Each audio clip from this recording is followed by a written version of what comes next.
Hola a tots i a totes, com esteu? Doncs mireu, vinc a fer-vos aquest vídeo per donar-vos el solucionari del dossier de català que teníeu de la setmana passada, sí? Llavors, en aquest vídeo correspon a la gent que va al meu grup, als nois i noies del meu grup, i corregirem la part de les grafies G i J, sí? Llavors, comencem. Si, tal com us va dir l'Andrea, en el vostre llibre digital hi teniu les normes ortogràfiques de la G i la J, sí? I a partir d'aquí podíeu fer els exercicis. Vinga, doncs comencem. Vale, som-hi. Completa aquestes paraules amb G o amb J segons correspongui. La primera paraula que tenim és girassol, amb G. A sota, pijama, amb J. Injustícia, amb l'accent, que també va amb J. I, per acabar l'última columna, argila, amb G. Vinga, si continuem al costat, jornada, amb J. Gemec, amb G. Penjoll, amb J. I per acabar aquesta part, agència amb G. Si continuem a l'altra columna, tenim enginyeria, enginyera, amb G, jardiner amb J, fràgil amb G i per acabar, pluja amb J. I l'última columna, congestió amb G, rajolí amb J, juliol amb J i genoll amb G. Fins aquí el primer exercici, sí? Ha sigut fàcil, oi? Segur que amb les normes a la mà l'heu sabut fer de seguida. Vinga, el segon exercici diu: què diuen aquests personatges? Torna a escriure els pictogrames utilitzant paraules amb G o amb J. Sabem, doncs, que els pictogrames són aquesta part d'aquí, que és una petita imatge que ens posen en lloc de la paraula, sí? Vinga, el primer ens diu: ho sento, t'hauré de posar una injecció.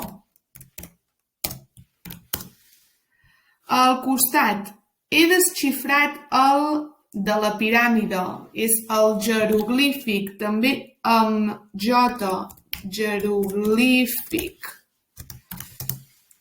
Molt bé, al seu costat diu en Víctor: el meu mestre és un geni, amb G. Si continuem cap a la part de sota, al cantó esquerre, diu: el que vostè mani, majestat, també amb J. Al seu costat, mira un lleó i una girafa, amb G.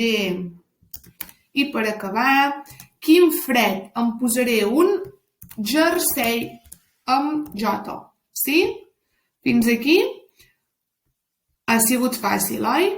Vinga, l'exercici 3 és un exercici una mica lliure, que podíeu escollir les frases que volguéssiu, perquè diu que escriviu 3 oracions que continguin una forma verbal del verb jeure o del verb ajeure.